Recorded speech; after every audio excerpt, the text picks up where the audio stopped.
I'm on the north side of the White House.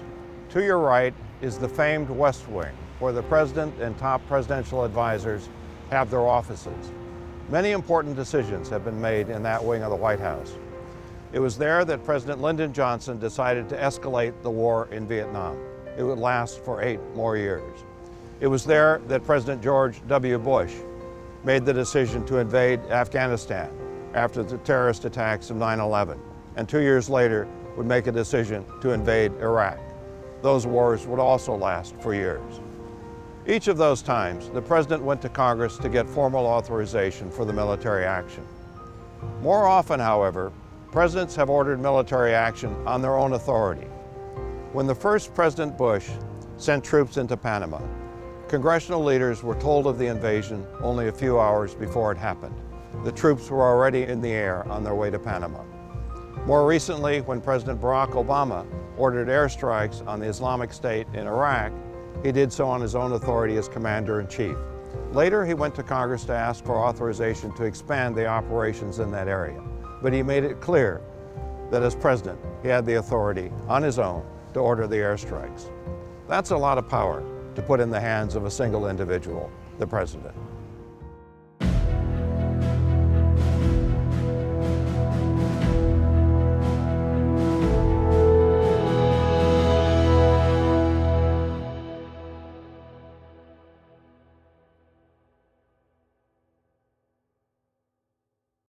In the previous session, we examined President's domestic policy role. Here we'll examine their role in foreign policy, which rests on 2 constitutionally assigned responsibilities. One is that of chief diplomat. This authority derives from 2 modest-sounding constitutional clauses, one that says the President shall have the power to receive ambassadors, and one that gives the President the power to make treaties, subject to approval by 2/3 of the Senate. The second responsibility is that of military chief. It's granted by a brief constitutional clause that says simply, the President shall be Commander-in-Chief. Now compare those 3 words with what the Constitution says about Congress's war-making authority. Congress has the power to declare war and make rules concerning captures on land and water, to raise and support armies, to provide and maintain a navy, to make rules for the government and regulation of the land and naval forces, to provide for calling forth the militia to execute the laws of the Union, suppress insurrections and repel invasions, to provide for organizing, arming, and disciplining the militia. Now you might conclude from all that the writers of the Constitution intended Congress to be in charge of war. That's exactly the case. James Madison wrote that the only case in which the executive can enter on a war undeclared by Congress is when a state of war has been initiated by another country. But that's not been the history of America's recent wars, a point we'll discuss later in this session. We'll start this session by explaining the information and leadership advantages that presidents have over Congress in the making of foreign policy. Then we'll describe the ability of presidents to act on their own in the area of foreign affairs. Finally, we'll turn to the President's war powers. In the 1960s, the noted political scientist Aaron Wildavsky claimed that though the United States has but one president, it has in effect 2 presidencies, one in the realm of domestic affairs and one in the realm of foreign affairs. Wildavsky based his claim on the tendency of Congress to defer more often to the President's initiatives when they dealt with foreign policy. We now know that Congress's greater support for President's foreign policy initiatives was a product of the Cold War. The United States was facing the threat of Soviet communism, and Republican and Democratic lawmakers alike rallied behind the President on security issues. The Vietnam War shattered that consensus. Ever since Vietnam, presidents have had to struggle with pretty much the same problems: partisan opposition, strong lobbies, money limits, when proposing foreign policy to Congress as when proposing domestic policy. Nevertheless, presidents continue to have advantages over Congress when it comes to foreign affairs. One of these advantages is their greater control over information. As I've noted in previous sessions, information is a source of power. To decide complex issues of policy, you first have to know. You have to have access to relevant information, and to experts who can make sense of it. When it comes to foreign policy, much of the policy-related information is held by the State and Defense Departments, and they're tied closely to the President. White House officials are briefed daily by State and Defense. Members of Congress are not. The intelligence agencies, such as the CIA and NSA, are even more closely tied to the President, who receives a daily intelligence briefing and has access to the nation's most closely guarded secrets. Members of Congress do not. In fact, their access to intelligence reports is strictly limited. During the debate over the invasion of Iraq, West Virginia Senator Robert Byrd repeatedly asked the Bush administration to put forth the intelligence on which it based its claim that Iraq was a terrorist threat. Byrd's request was ignored, leading him to ask whether the administration's claims were a manufactured excuse by a president who was determined to take the nation to war. Secrecy, however, is less Congress's information problem than easy access to it in the formative stage of foreign policy. The presidency permits a level of policy planning that is beyond Congress's scope. Often, when Congress is brought into a foreign policy decision, the policy has already been shaped in large part by the executive branch. That doesn't stop Congress from having a role, but it can have the effect of limiting Congress's influence to adjustments in what the president has decided. Even in areas where Congress has relatively full access to foreign affairs information, presidents have the edge because they have a leadership advantage. This advantage rests on the fact that foreign relations are based on government-to-government contacts. Someone in each government must have the authority to act on its behalf. No member of Congress is positioned to do that. Congress is an institution where authority is divided among its members and between two chambers. Congress has no single leader that can act authoritatively on behalf of the legislative branch. In contrast, the executive branch is unified. Executive authority is not divided. The president alone has the final authority over executive decisions. As President George W. Bush put it, "I'm the decider." This feature of the presidency was a deliberate choice on the part of the writers of the Constitution, a choice they made with an eye toward foreign affairs. In Federalist No. 74, Alexander Hamilton wrote that the exercise of power by a single hand, that of the president, is essential to the conduct of foreign policy. Accordingly, the president has the unquestioned lead when the United States negotiates with other countries. Members of Congress can make their views known, but they do not have a seat at the bargaining table. Take, for example, the trade agreements that presidents have negotiated in recent decades, including the United States-Mexico-Canada trade agreement that was passed into law in 2020. Each pact was negotiated by the White House, and when it came up for a vote in the House and Senate, their members effectively had two choices: vote yes or vote no. Now, to be sure, in negotiating these pacts, presidents had to keep in mind what Congress would be willing to accept. Presidents risk defeat in Congress if they ignore its concerns. But each of these trade agreements reflected primarily the president's priorities. Now consider how different that type of situation is from what can happen when domestic policy is at issue. Take, for instance, the 2014 Farm Bill, which provides support to America's farmers. President Obama helped shape the bill, but the details were largely worked out by members of Congress, particularly those in the leadership and those on the House and Senate agricultural committees. When the 2014 Farm Bill finally emerged from Congress, it was President Obama who effectively had a yes or no decision to make. He could sign the bill or he could veto it. At one point, when the bill was working its way through Congress, Obama said he would veto it unless it contained more money for food stamps. The amount was increased. But even so, to Obama's displeasure, the final bill included $8 billion in cuts to the food stamp program. Nevertheless, he chose to sign the bill. Now, there's a second way in which the foreign policy presidency is more powerful than the domestic policy presidency. It lies in the fact that presidents have more opportunities to act on their own when it comes to foreign affairs. For example, although the Senate must approve any treaty that a president negotiates, presidents can make treaty-like agreements with foreign countries without Senate approval. These arrangements are called executive agreements. Based on the President's constitutional authority as chief diplomat, they have the same force in law as treaties, with one exception. With the stroke of a pen, a subsequent president can amend an executive agreement. Treaties, in theory at least, are binding on future presidents unless the Senate agrees to the modification. Because executive agreements are more easily negotiated than treaties and do not risk defeat in the Senate, presidents have increasingly preferred that option. Since World War II, presidents have negotiated roughly 15,000 executive agreements with other nations, covering everything from trade arrangements to overseas military bases. That's more than 10 times the number of treaties to which the United States is a party. Many executive agreements are worked out in secret negotiations and then announced by the President, denying Congress even the chance to make its views known beforehand.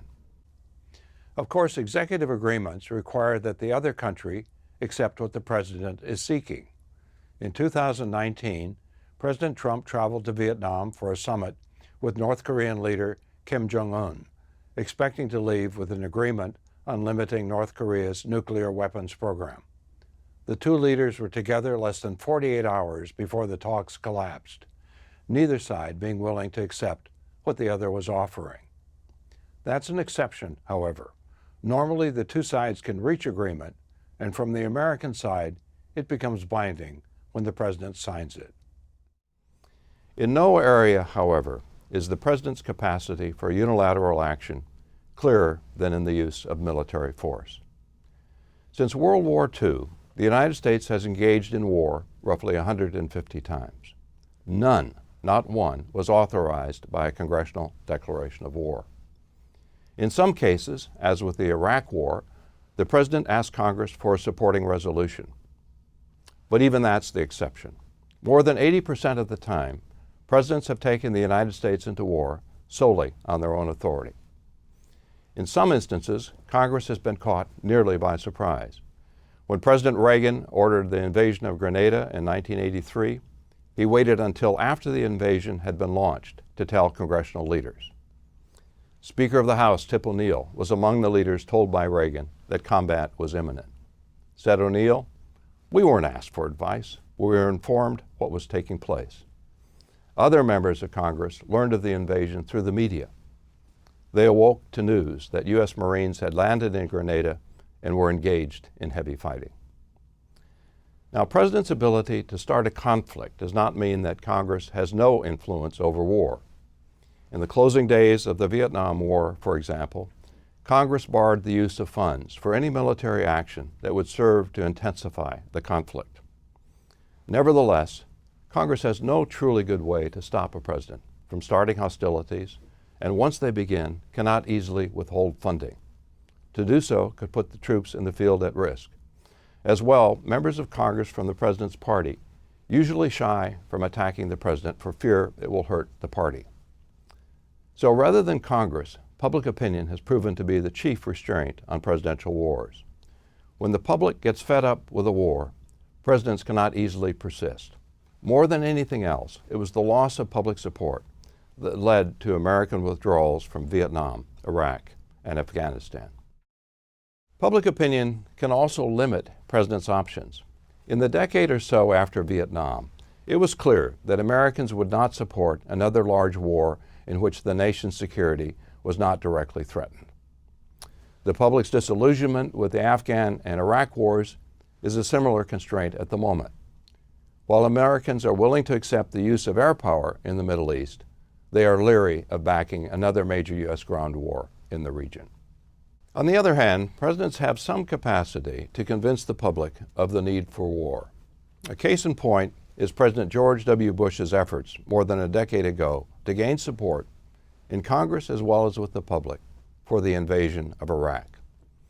The first public indication that Iraq was being targeted came in Bush's 2002 State of the Union address, when he lumped Iraq with Iran and North Korea in what he called the axis of evil. 5 months later, speaking at West Point, Bush announced a new doctrine, the preemptive war doctrine. Bush declared, "If we wait for threats to fully materialize, we will have waited too long. Our security will require all Americans to be ready for preemptive action. Now, in that speech, Bush didn't identify Iraq as the target of a preemptive strike, but 2 months later, he did so. He asked Congress to authorize an attack on Iraq if it refused to turn over its weapons of mass destruction. To justify an American attack on Iraq, Bush claimed that Iraq had weapons of mass destruction and was preparing to use them. Citing intelligence reports, Bush said, "The evidence indicates that Iraq is reconstituting its nuclear weapons program. Satellite photographs reveal that Iraq is rebuilding facilities at sites that have been part of its nuclear program in the past." Bush's claim that Iraq had such weapons and was prepared to use them carried the day in Congress. His House and Senate opponents lacked evidence that could have refuted the claim. The House vote was 297 to 133 in Bush's favor, while the Senate vote was 77 to 23. Now, throughout the months that Bush was building up to an invasion of Iraq, news outlets were hanging on every word coming out of the White House, allowing it to control the message. A study of the pre-invasion news coverage found that Bush administration sources were quoted roughly 10 times as often as the war's congressional critics. Gradually, public opinion fell into line with the president's message. When Bush first indicated the possibility of an invasion, opinion polls indicated that less than half the public thought it was a good idea. But by the time of the invasion, in March of 2003, public opinion had swung in Bush's favor. 72% in a Gallup poll expressed approval of the invasion, with 4 out of every 5 of them saying they strongly approved of it. As it turned out, the Bush administration's claim that Iraq had weapons of mass destruction was faulty. Although U.S. weapons inspectors searched high and low in Iraq for such weapons, they found none of consequence. Critics accused the administration of fabricating the case for war. Supporters of the administration said it had been misled by bad intelligence. But one thing is clear: Iraq was a presidential war, conceived and carried out by the President of the United States. Now let's step back from that case to think about the historical changes that have shifted control over war to the President. As I indicated earlier, the writers of the Constitution wanted Congress to control the decision to go to war. So why the miscalculation? Why did the framers get it wrong? Which of these do you think is the most important reason? Congress's reluctance to exercise its constitutional authority over war? President's refusal to obey Supreme Court decisions aimed at limiting their war power? Or changes in the world that have tipped the balance in war decisions away from Congress and toward the President? It's the last one.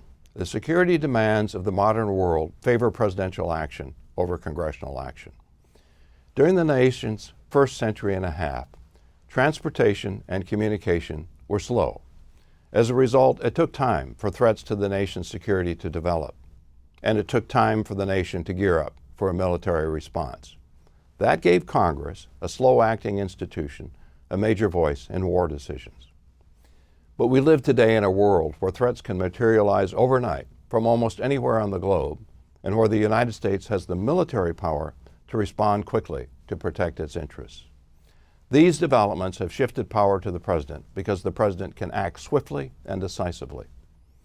One can debate whether presidents have sometimes been too quick to act, but their capacity for swift action is beyond debate. That point was reluctantly conceded by Senator William Fulbright, a leading congressional critic of the Vietnam War. Said Fulbright, "It has been circumstance which has given the executive its great predominance. An entire era of crisis in which urgent decisions have been required again and again, decisions of a kind that Congress is ill-equipped to make. The President has the means at his disposal for prompt action. The Congress does not." Okay, let's wrap up what's been covered in this session. We pointed out that President's authority in the realm of foreign affairs rests on constitutional clauses that establish the President as the nation's chief diplomat and as Commander-in-Chief of the Armed Forces. We then noted that though presidents can have difficulty getting foreign policy initiatives through Congress, they have substantial control over the content of such initiatives because of their greater access to the relevant policy information. We also noted presidents' leadership advantage in foreign affairs. The fact that presidents, because they have sole executive authority, are positioned to take the lead in dealings with foreign governments. Finally, we pointed out that presidents have more opportunities to act on their own authority in the realm of foreign affairs than in the area of domestic policy. In making this point, we cited as examples the power to initiate war and the power to negotiate executive agreements.